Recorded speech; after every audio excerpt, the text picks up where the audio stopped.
Are we going to rank our Star Wars movies now? Or? We'll get there, and we'll get there. Don't. Okay. All right. Aaron needs to chill. Calm down, Aaron. Jeez. Welcome to the Five Live Bears podcast. We are glad that you are listening with us, whatever time you listen, whether it's in the morning, in the afternoon, at night, or maybe when you're sleeping. Maybe our voices put you to sleep at night, and 85% of our listening audience listens to us while they're asleep. you dream of Charlie. He does have. There's nothing wrong with that. There's nothing. All of us have dreamed of Charlie at least once in our lives. More like every night. Podcast just got really uncomfortable. Well, anyways, welcome back to the podcast. We're glad you're here with us. Another week. As always, we appreciate your support. We appreciate you taking time out to hang out with us. Before we get started tonight, I just wanted to remind you that the Louisville Jefferson Mall Toys R Us is still alive. Yes. It is now, last time I checked, 40 to 60% off. Okay, I'm just going to rant. I don't usually... What was that? You don't usually rant. Well, I ran out of time. But okay, 60% on Toys R Us stuff is still like $125, okay? Because I went in there, like when they first said they're going to close, it was like, hey, everything's 5% off. I was like, hey, forget it. Now it's like, okay, I'll spend money on this, but they are starting to close off parts of the store and moving stuff up. Brian did try to make an epic purchase. He was going to buy one of the sand speeders, and they were sold out. How much were they? They got them down here in Texas. How much are they, Aaron, down there? You know how sweet they that'd were be in your 100. basement on the wall? They're 100. Let Brian know. He'll have you buy one, and you Yes. can. I'll check tomorrow. And Buy mom and one. dad can bring it up over the summer. Yes. Drag it behind them. We could mount that on the wall of your basement. Yes. On the wall. That'd be awesome. But you know what we're talking about, Charlie? We just talked about sand speeders and everything things like that. Although also, speaking of that, I did buy a sweet K2 SO about this tall droid for $15 from Toys R Us. So they do got some things left. Dugats. They do got some. things left. I have not purchased any Star Wars stuff lately. They also had the Airhawk drones of like the TIE fighters and stuff. They were like $30. I couldn't fly one of those things. I'd kill it in the first 10 minutes. Without a doubt. Out at the Jefferson Mall, if you've been out to the mall lately and they got I've the been guy to out the mall, there. yeah. Well, I mean lately, when they got the guy out there who Flies does the the drone. Gets Okay, they must have kiosk. a new guy because He crashed it. Like he's like and he's like flying it into the chairs.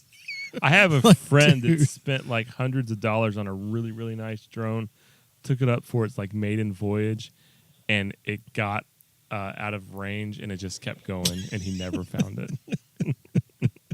Shout out to Bo if you're listening. I'm like, how does that happen? I don't know. He's really good expert at flying it, but he lost. But anyways, circle all back around to say tonight we are talking Star Wars because all of us except for Charlie went out and saw the new Star Wars movie called Solo, a Star Wars movie. Now, Story. I'm sorry. Solo, a Star Wars story. But anyways, before we get started and talk about our opinions, let's do this first. Going into the movie, how did you feel, John? I took the Brian Pate example and went in with zero expectation on it. I have learned a lesson though with this movie is to not listen to the hype on a movie, and definitely don't listen to the detractors of the movie until you yourself have seen it. I think anybody who didn't go see it because of what I don't know, different Facebook movie sites were saying. I don't want to give any of them credence. So I'm not even going to mention their names, but things that they were saying about it. If you did that, then you're just really going to miss out on a lot of really good stuff. I didn't go with any expectations on it, and I'm glad I didn't because I enjoyed it. Pre-movie expectations, Charlie, we don't care about. You haven't seen it. Are you being serious? I mean, Pre-movie expectations. I know you haven't like, seen okay, it. that's What are your current pre-movie expectations, even though we've talked about it some? I'm not expecting anything like spectacular. I don't expect it to be bad. I just, Yeah.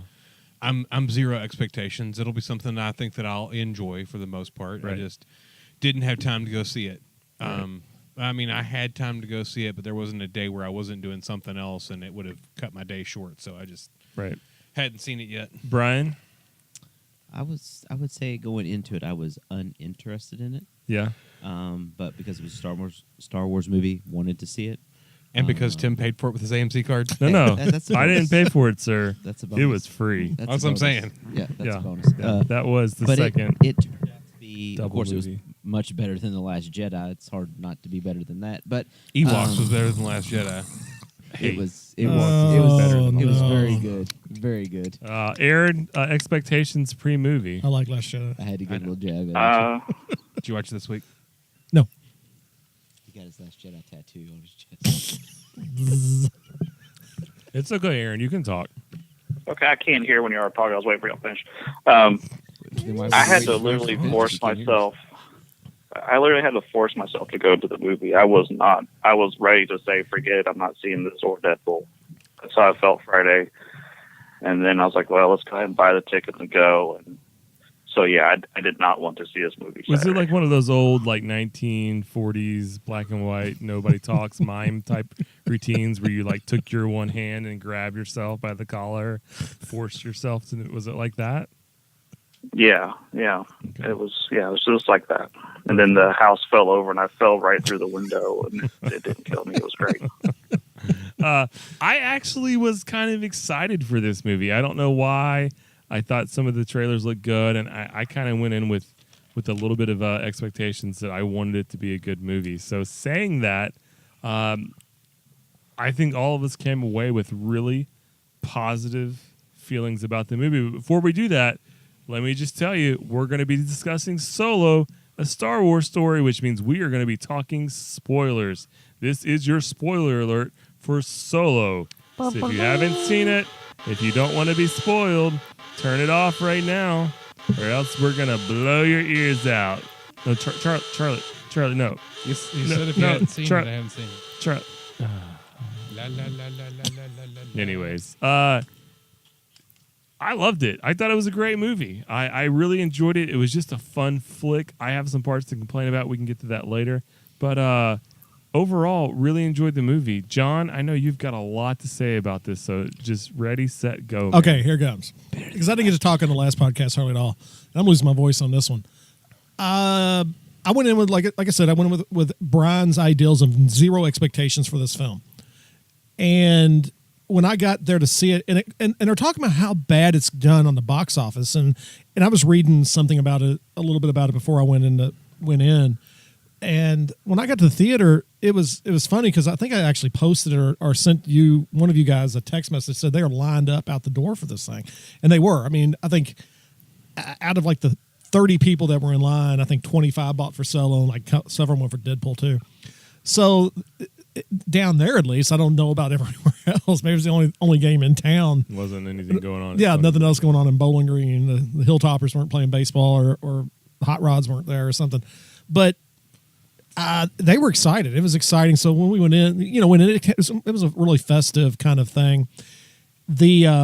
As soon as we went and sat down, and we got through the 17 minutes of trailers that go along with it, the Lucasfilm thing came up, and as soon as it did, somebody down there in the crowd just started chanting "Woody, Woody," like Woody Harrelson was just supposed to like pop on the screen. So people were psyched about it. Tim had sent out and said that the first 20 minutes are kind of slow. I liked the first 20 minutes of it. I mean, I thought the entire movie was a good film. I know that I have this reputation for not liking origin stories, but this one was different because this was the story of Han Solo. I mean, we know where the story ends. We've been seeing the parts of Han Solo since The New Hope.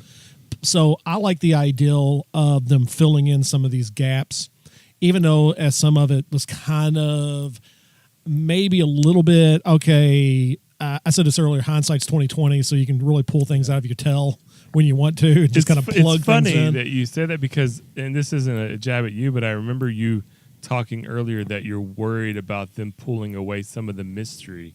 Yeah, But they did a good job with it. but they didn't go so far as to pull away all the mystery of everything that you want to see as far as his mistake.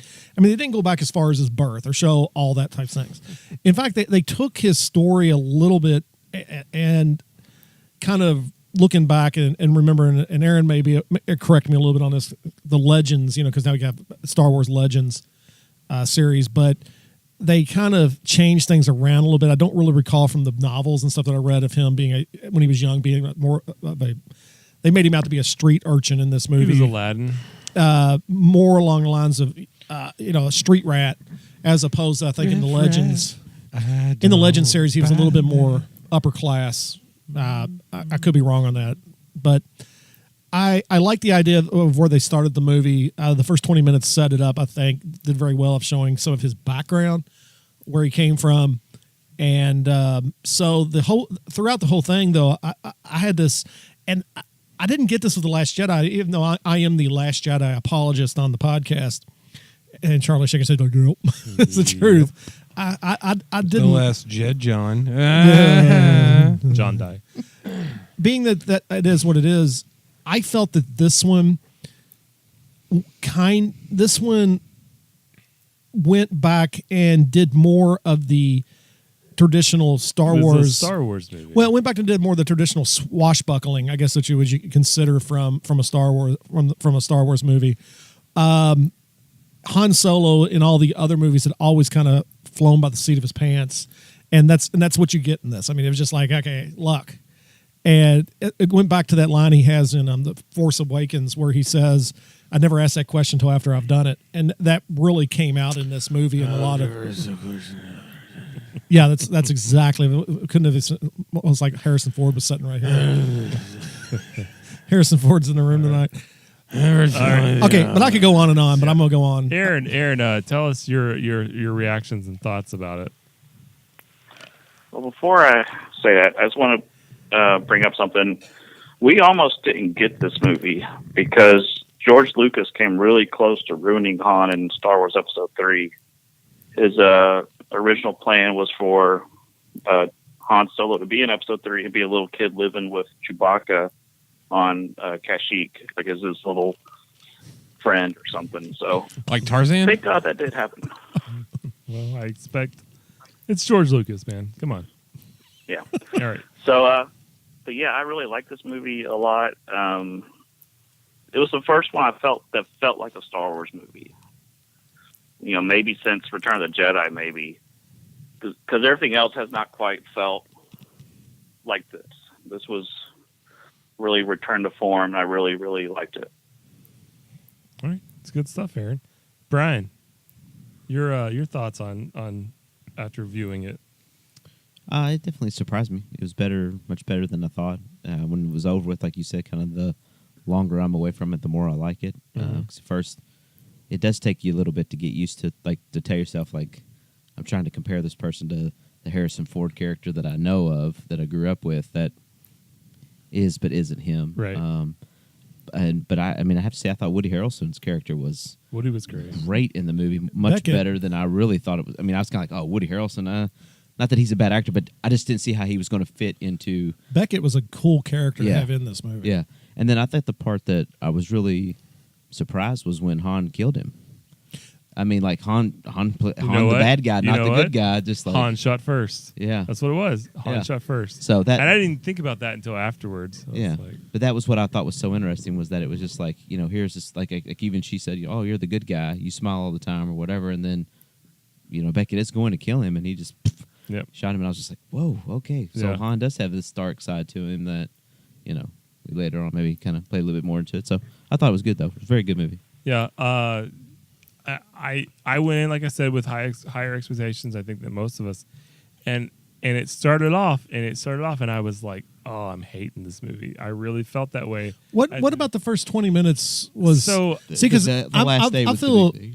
I feel differently. I don't know, maybe Aaron does too, because me and him, it's one of those type things, almost like what you had with like the Infinity War, except it's reverse, where you two are like, oh yeah, this is all right. Me and Aaron are just like, yeah, it's the greatest Star Wars movie since. Yeah, I I didn't like the worm woman. I didn't like her. I did not like the worm woman Coming out I of the thought that pond was. and I just I didn't thought it care was for that. like I thought we were gonna get like my biggest complaint about the Force Awakens is they went almost too heavy on goofy looking aliens and stuff, and that's like, with Maz and the bar scene. I thought, like, here we go again.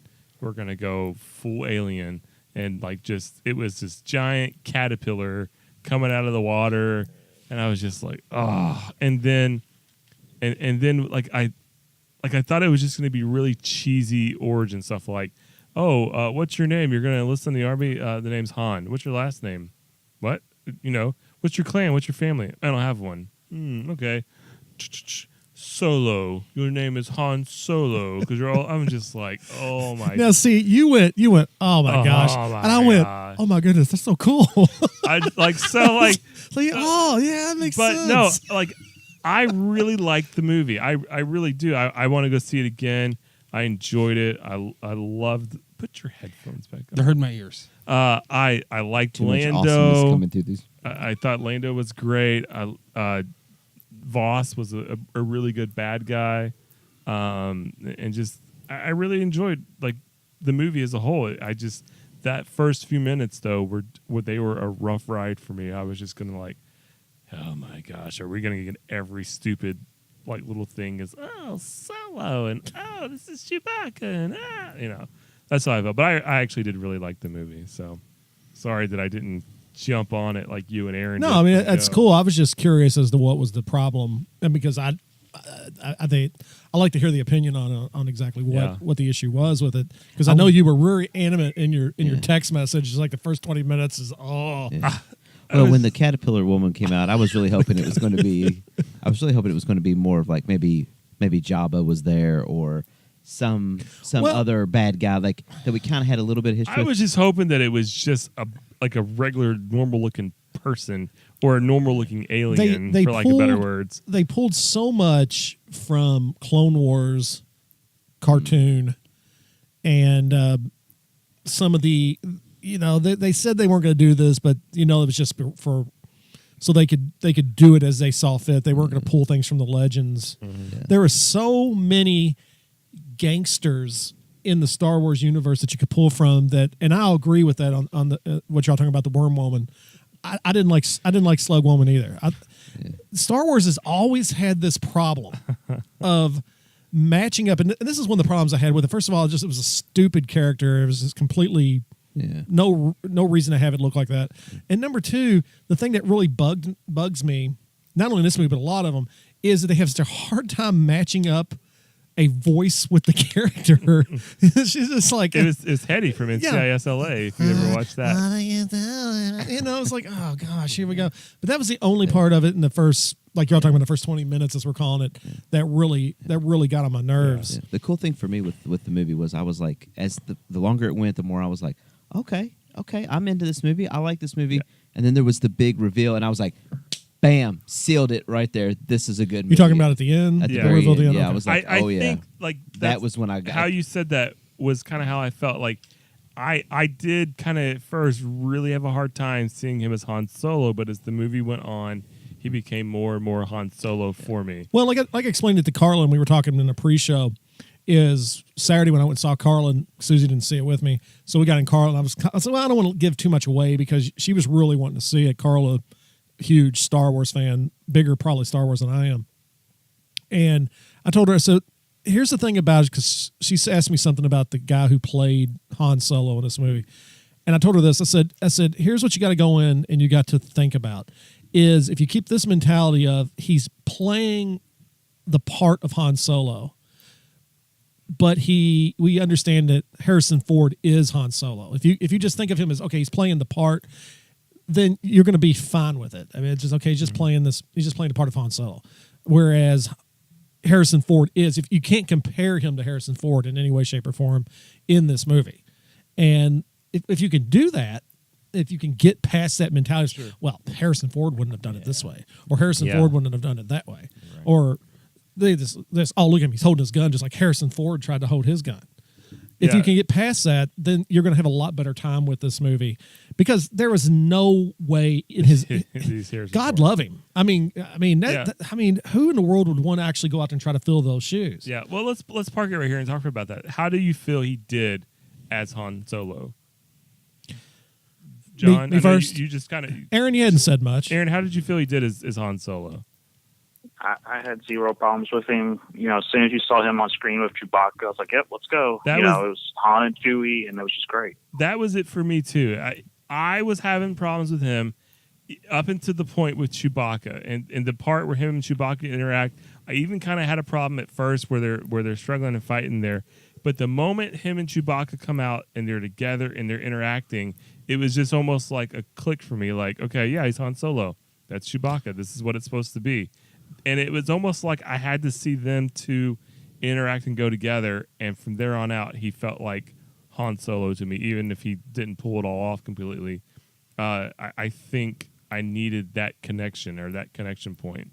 And before that, he was just some guy trying to fill that spot. Brian, what about you?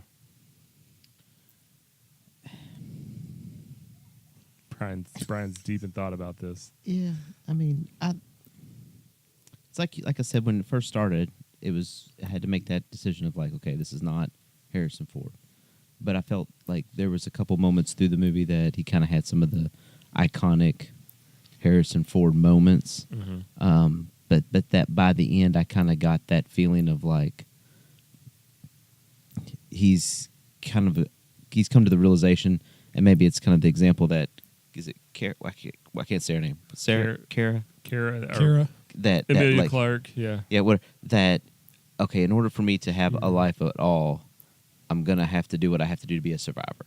Mm-hmm. And so I'm going to be into the lifestyle that Beckett kind of has pushed him into because he can't follow an order. We learned that very easily. He can't follow an order to save his life. So, but I felt all in all, he did a good job kind of laying like this is kind of the things that made Solo into Solo. The thing that really stood out to me, and I don't know if this was on purpose or this is just how the guy acts. Mm-hmm. He's a lot happier Han Solo, for lack of better words. Well, and like, so does he have to kind of go down this path to harden him, or is he just a bad actor and he's just always kind of goofy? The way I took it was, and this was the mental break I had to make because only thing we had ever seen, starting with A New Hope, we're talking about a very jaded individual. Right. So I'm hoping that's what it is. I'm hoping he's got to get jaded, and that'll change some, and he's not all smiles. Well, the mental block I had to break through before I went and saw it. You hate to say you have to go and jazz yourself up or psych yourself out to watch something. Was I had to come to the understanding, even though they don't really say it in the movie, because Star Wars does not do a whole lot of, I guess what you say, they don't talk about linear time too much. I mean, it's just like, okay, this is 5 years before that or 6 years before that. They never have. Right. So what I had to do is I had to come to this mental understanding with him. Okay, number one, he's playing a much younger version of Han Solo. Right. So that's acceptable. Number two, he's playing a less jaded version of Han Solo, which they brought that out. He was very optimistic throughout the whole movie, which was fine. And so me getting over this mental ideal of him being the same age as what he was supposed to be in A New Hope helped me break through that barrier of his acting. I didn't think he was a bad actor in it. I thought he did a pretty good job with it. Sure. I didn't even really think that like a lot of his lines that he delivered were wooden or hollow or anything like that. Yeah. But here's the big but. At the same time, they surrounded him with some exceptional actors. They did. They put him with a good cast. There was nobody in that movie. Even the sub players in the movie, like Beckett's love interest and Thandie Newton. That's her name. Vision. The only thing I know him as is Vision. Paul Bettany. Yeah. Voss. Yeah. These people are really talented. And that's not to take anything away from the guy who plays Solo, but when you have that much talent and surround him, Donald Glover, holy cow! He was Billy D. Williams. No, don't use that cape. Yeah, I mean, just the way he played that part. So a lot of the errors or a lot of the flaws in his acting could either be kind of smoothed over by the action that's going on around him, or the other actors that were in the film with him. And you just wonder if it would have stayed with Lord and Miller instead of Ron Howard, if they could have done the same thing. I don't know. You just wonder how much influence Ron Howard had on it. But I definitely see that. Aaron, put a bow here on Han Solo and the actor, and then we'll come back and talk more about the movie. one of the characters we haven't talked about is I don't know his name. Was it Rio or whatever? Or the little spider Yeah. monkey looking guy. I really liked him. I was really upset when he was gone. You know, and one of my biggest fears for this movie was that it was going to end with Han Solo and the Mos Eisley Cantina, and I was so glad they didn't do that. Yes, definitely. Mm-hmm. Yeah. So those are our initial thoughts. We really kind of hammered on Han Solo here at the beginning, but we're going to come back. We're going to talk about some of our favorite moments. We're going to talk about some of the other actors, where they excelled. We're going to talk about would you have changed anything? And we're going to talk about the big reveal at the end of the movie, which was good. And then also, are you feeling Sequels? any sequels, Star Wars fatigue? How you feeling? But we'll be right back with Five Live Bears. Oh, welcome back to the Five Live Bears podcast. Thanks for taking a quick break with us. Charlie unfortunately had to step out real quick, so he'll hopefully pick up the rest of this episode, and we'll see him next time. But we were talking about Solo, first part. Charlie hasn't seen it yet. We hope he checks it out. But I wanted to spend the second half and talk about continue talking about Solo and talk about what was some of our favorite parts. What were some of the parts we disliked? What do we hope to see in a sequel? So let's jump right into it. Brian, what was some of your favorite parts of Solo? One of the favorite parts I had was there within the first 20 minutes when him and Kara were trying to escape, and he had stolen the one vehicle, and he turned it on the side, and she was like, "We're not going to make it." And he was like, "Yeah, we are. Yeah, we are." And then he goes. Well, it was stuff like that that was the Star Wars comedy that seemed to have been left out of The Last Jedi. Right. Is that type of stuff. This, Last Jedi had some things. Poe Dameron did some stuff and things of that nature. But in this, the thing about it is it went back to that self-assuredness that doesn't always work out. Right. And that's what I liked about that is like the scene you're talking about. He's like, "Yeah, we got this." It's like, and it just quits. Yeah. And That was good stuff. So, John, some other favorite parts you had about the movie? Remember, there's so many. Where to start? It was from the beginning to the end. It was great. Starting at the very beginning, I didn't mind as much as you did, where they talked about his name being Solo, Han Solo. I thought that was a really good part. Something that they'd never shown in any of the Star Wars movies, maybe in little glimpses, like when they showed like the as we call them, the chicken walkers, the ATSTs, in some areas, but everything always revolves around the stormtroopers, and it seems like that's the military branch of the Empire. In this, you actually get to see what would be known as the Imperial Infantry without the storm. They weren't wearing the stormtrooper uniforms. They weren't stormtroopers. They were just infantry men fighting in trench warfare. I thought that was a really cool scene that they did there, even though you don't really get a lot of it, because all it does is to set up Beckett and his crew. But I like the idea of there being an Imperial army beside the Stormtrooper Corps. It finally made sense. Okay, how does this all work? I enjoyed the name dropping. They did several really good name drops. One of the best ones is they name dropped Bosk, which I thought was a really cool name drop. And they dropped several other gangsters from Clone Wars and some of the other legend novels and things of that nature. But that was probably the best one. The mentioning of Bosk was really cool. And so those are some of the big favorites. I'm with Tim. I can't remember his name. Aaron, the little, what we call him, the spider guy, Rio. I would like to see him stay longer than what they did. I know they had to set up where Han Solo was a great pilot and all those type things, but having him, he was fun. Yeah, having him in there was fun. It was a good character. It was well laid out. The voice matched, and like I said earlier, sometimes Star Wars has a tendency of not matching voices with their characters to some degree. His all matched up. His was really cool. Going on down through the movie, I don't want to go very long because I could spend the rest of the hour talking about things that I liked in it. So I'm just going to stop right there and pass it on. Aaron, favorite parts of the movie? I really like the droids in this movie. I like when they had like the cage fight matches with the gonks. I thought that was funny. And then the droid rebellion where they were taking off their string bolts and they all went crazy and were just like stomping on things and stuff. That was really funny. I like the part where Han Solo said that Lando's got his back, and then Lando just takes off. Yeah, So funny. takes off with the Millennium Falcon. Yeah, Yeah, and then I liked how the Millennium Falcon was just like destroyed by the end of the film. It was just like, you know, they're always finding a big hunk of junk, and it was like, just like, you know, totally messed up. yeah, I really like they that. crushed it on the Kessel Run. I one part that I really liked, it was kind of just minor.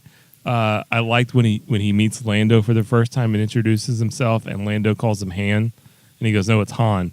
And you think about Empire Strikes Back, he always calls him Han. He's always called him Han. I thought that was kind of a fun little bit there. I like the I like the conversation that L3 has about being in love with Lando, but it won't work, and those are fun. I like the I just like the whole Dryden Voss. I thought he was a good villain. He played that role that role well, and it was really just a fun part. But then to me, one of the best parts, and we can talk about this for a few minutes, was the big reveal at the end that Voss and all of them were working for Darth Maul. And so that was the huge reveal. Darth Maul, Kira ends up, she's going to go meet Darth Maul, probably setting up our next few movies. But after Darth Maul died in Phantom Menace, you know, if you've seen the Clone Wars and the Rebels cartoon, you know he's still alive. And so this set up Darth Maul as possibly being our villain for the next few movies. So let's just talk about that for a second, John. How did you react when you saw that it was Darth Maul? Well, I don't want to sound like I'm being. There's no noise I can make that's not going to sound weird, you know. But I'm sitting there, and you know, the guy down from me's already been yelling "Woody, Woody" throughout the movie, and they come up, and she gets the ring, she sticks it in the machine, turns it, has her say, and then when they show his face, I went, "Oh, oh!" It's because I was a Darth Maul fan in the Phantom Menace. I really liked him in that. Then they cut him in half. I was like, what a cheap way to go. That's horrible. But then if you watch Clone Wars, I know that's the geek out in me talking, but I watch all Clone Wars, and he's in it. I mean, he comes back in Clone Wars and it creates the Crimson Dawn along with his brother Opress. Can't remember. Savage Opress, yeah. And the only thing that would have made that cameo better, I know Savage has died in Clone Wars, so it'd been hard to do, but you don't know exactly where Solo is picking up in the timeline here. I would like to have seen something with him or a mention of his name too in it, but having Darth Maul in it, in that scene was incredible. Yes, I was very happy to see him back in the canon in a movie form. And possibly see him in the future if they ever do a sequel to this. Yeah. They've already said they're doing a solo trilogy. Oh, really? Yeah. I'm right on that, Aaron, aren't I? That was the talk before the box office. Now I don't know what the plans are. The box office hasn't been great. I mean, it wasn't bad, but it just wasn't, it wasn't Marvel Avengers type numbers and stuff like that, or different things like that. But that's because of The Last Jedi. Yeah, I mean, Part of that. Do you think that's part of the problem? Do you think there's Star Wars fatigue out there right now, or is it just Last Jedi fatigue? What do you think, Aaron? I think it was definitely released too close to Last Jedi. Like there should have been way more space between that. And I know a lot of people. I've heard them on the internet stuff that Last Jedi made them say, "I'm done with Star Wars." I don't know if they're, people are done for good or what, but a lot of people are like, yeah, I'm not going to see that because I didn't like Last Jedi. And then also we just had two massive movies this month, Infinity War and Deadpool 2. It's just too crowded with the blockbusters right now. So you think maybe if it was stretched out at the end of the summer or fall, you thought it maybe would have done better? They should have moved it to December. That's when they've been releasing all the other Star Wars movies, and I think it would have done a lot better. Okay. Brian, do you think there's Star Wars fatigue, or do you think Last Jedi is the problem or something else? For me, personally, it was the hesitation to me, because, I don't care for The Last Jedi, of like, okay, wait a minute, they screwed that up, so now here comes Solo. I think we changed directors. We had all of the we weren't sure what was going to happen with it, and then all of a sudden it's like, oh man, Last Jedi wasn't that good. This kind of looks the same. I mean, how can you play Harrison Ford when you're not Harrison Ford? And but I'm glad I am glad I went to see it at the theaters, because it did turn out to be a great movie. I really did enjoy it. So Yeah. I think there's a little bit of that fatigue, but I mean, it would have been. I agree with Aaron. It would have been better to be in December. Yeah, I agree. Maybe it had less competition. Sure. It did have a lot to go against. John, your thoughts on why it didn't do so well at the box office? I think that one of the main reasons is that there's, I mean, we're all talking about Star Wars fatigue here. I don't think amongst fans like us, I mean, me personally, there's no such thing as Star Wars fatigue. Right. I watched all of it, the original trilogy, the prequels, Rogue One, all these things. I watch them on a general rotation. I mean, I'm not like obsessive about it where I'm watching them every day, but I have no problem with another Star Wars thing. I think what you're seeing is you're probably seeing fatigue, and this is just in my humble opinion. You're seeing a fatigue within this casual fan base that has come out. I think the original, once again, here we go back, the old school fans versus new school fans. But to me, I mean, as an old school fan, I remember what it was like not to have Star Wars movies. I mean, it was like, okay, 1983 come out, it's done. And then, all right, ain't doing no more. And then in 99, of course, 99, and, we had the prequels. And then after that, he's like, ain't doing no more. And then he sells it to Disney, and Disney's like, oh, yeah, we're doing one every year. So as a non-casual fan, as somebody who is really into the mystique of Star Wars, I had no problem with them putting out one every year. Was it too close to Last Jedi? Probably for the more casual fans, or the fans who, and I'll just say it, fans who all say they're fans, but then want to talk about how bad all the movies are. That's kind of one of them. That's the new trendy thing you see on Facebook and places like that. So for me, it wasn't fatigue. Yeah. I think part of the problem we have, though, with this movie, as opposed to the rest of them, is, and we're talking, let's go back in time to New Hope, Empire Strikes Back, Return of the Jedi, and even the prequels to some degree. There was no social media and no way for people to leak information on a mass scale like they could with this. Sure. So back in the day, if they had replaced a directors like they did, it would have came out in a trade. It would have come out in a trade magazine or something along those lines, and nobody like us would have even cared. I mean, I don't know. Maybe I'm wrong, but it seems like that this ideal of people following certain directors around is something that has come out in the last 20 years. Like, oh, I'm gonna go see that because they dissed Miller and Lord, or whatever the case may be. But you wouldn't have had all this jacked up information coming about how bad this was, or what's his name, Ulrich, the guy who plays Han Solo, needing a acting coach on there, on set. So this turned off a lot of people that were just kind of like, okay, well, whatever, I ain't gonna go see it because of all these problems I have. It's gonna be a movie that's terrible. It's a horrible movie. And I think that if you did that, and like I said earlier, if you just don't listen to that junk and you go see it, and if you're not a sheep, in other words, and you don't follow that stuff and you go watch it on your own and you hate it, okay, well then you hated it. I mean, that's perfectly fine.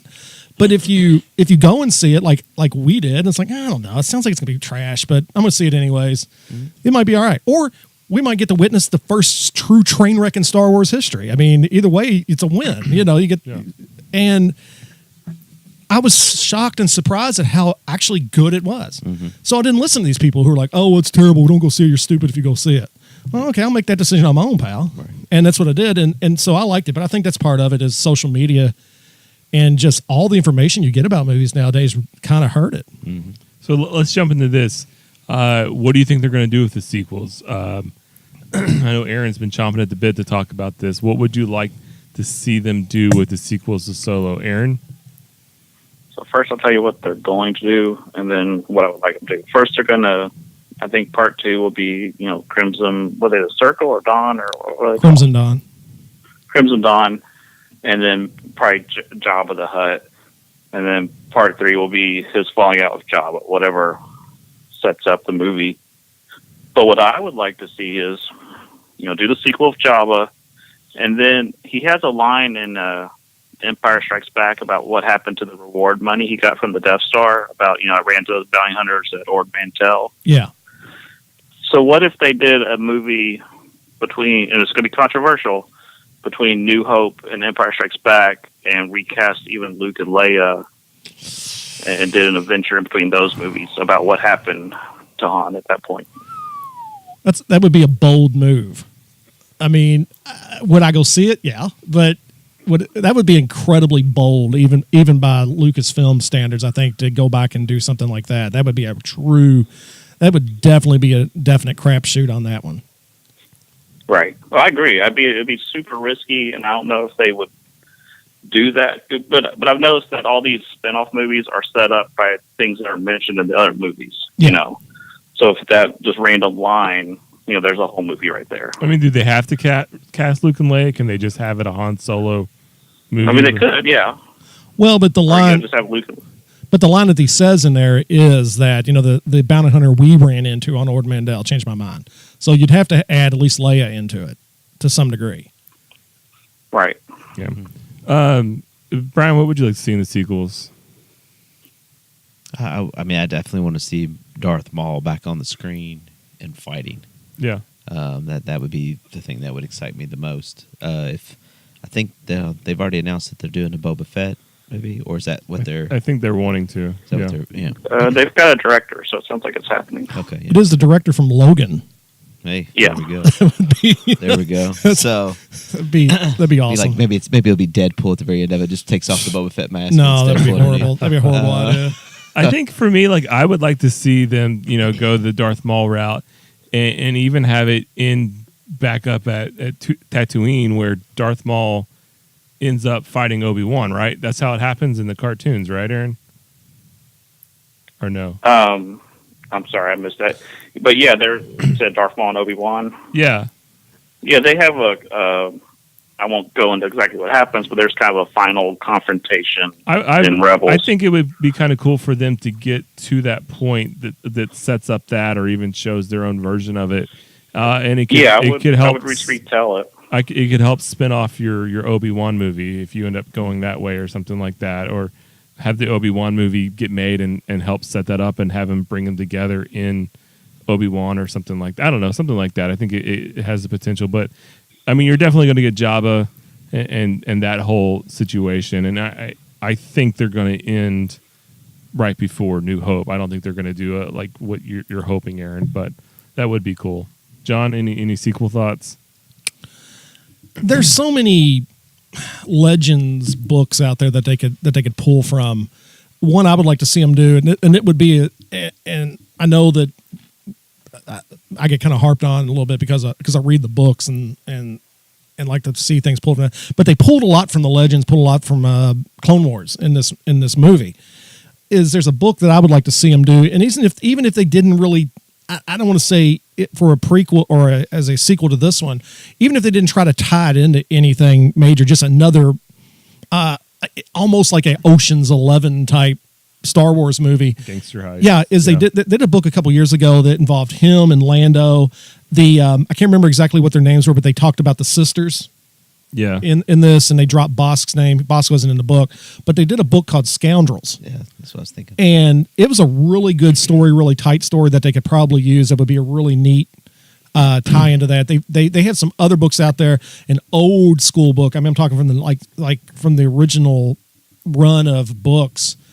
It came out like 1978. I've got a copy of it upstairs. It's called Han Solo at Star's End, and it's one of those type of romp type books that you could do, which would make a really good sequel. I don't really think you have to have everything in this. Say, oh well, we got to tell this story that adds up to this, because with someone like Han Solo, he's, as he says in New Hope, you know, I've been from one side of this galaxy to the other, seen a lot of strange stuff.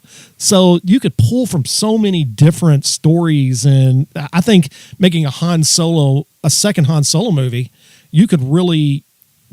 they could really use their imagination and be unbound by the whole Star Wars lore, because he's not really part of the Skywalker Force thing until you see him in New Hope. So they could do anything with it. I mean, they could add anything to it they wanted to, because Lucas didn't give him a backstory. It just starts with New Hope, and this is it. Yeah.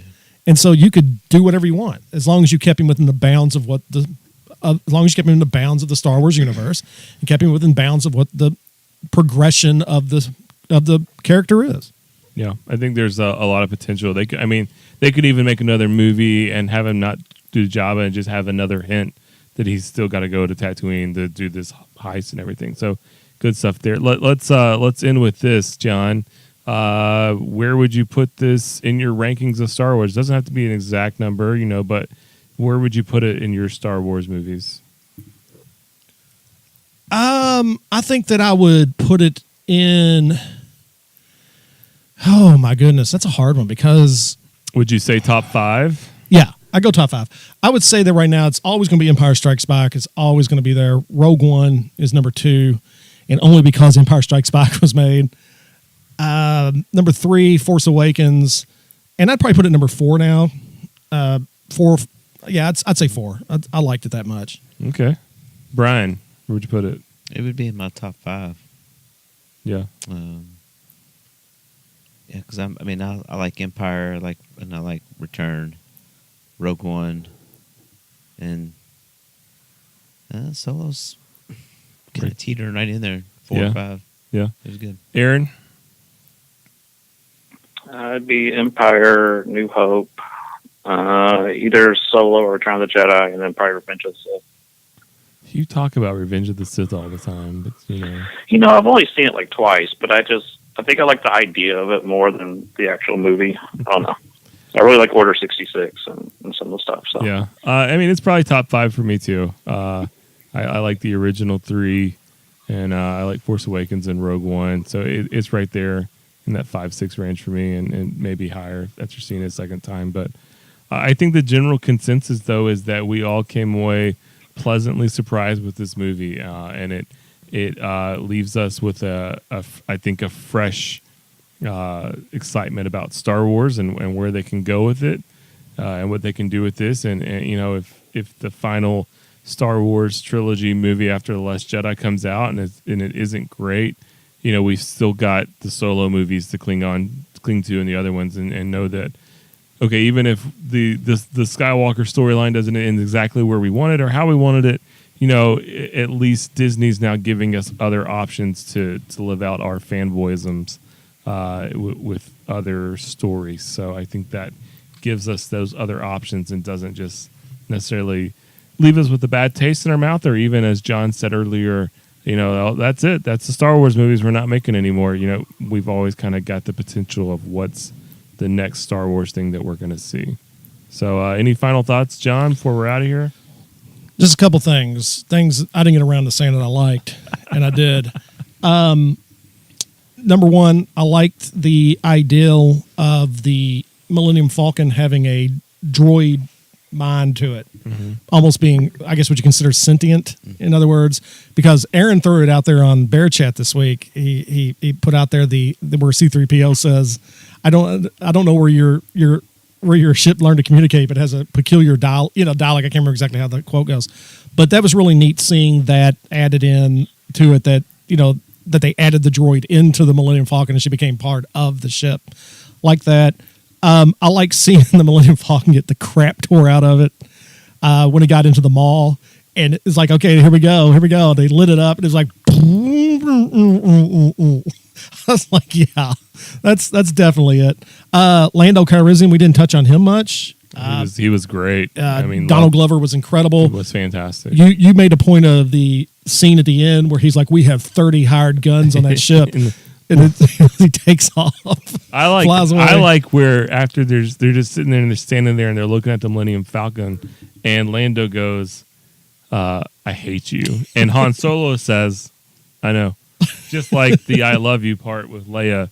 I thought that was a nice reference to that, and just the fact that he's so mad at him, which really set up their relationship, this love-hate type of relationship. Because I always, I see Empire and I know they ended up on bad terms, but like it almost seems like Lando really, really, really likes Han, and maybe they get to that point. But in this movie, they don't really like each other. I mean, they kind of maybe have a respect for each other, but they're both out to not for lack of a better word, screw each other over a little bit. So the droid did not get on my nerves as bad as I thought it was going to. Yeah.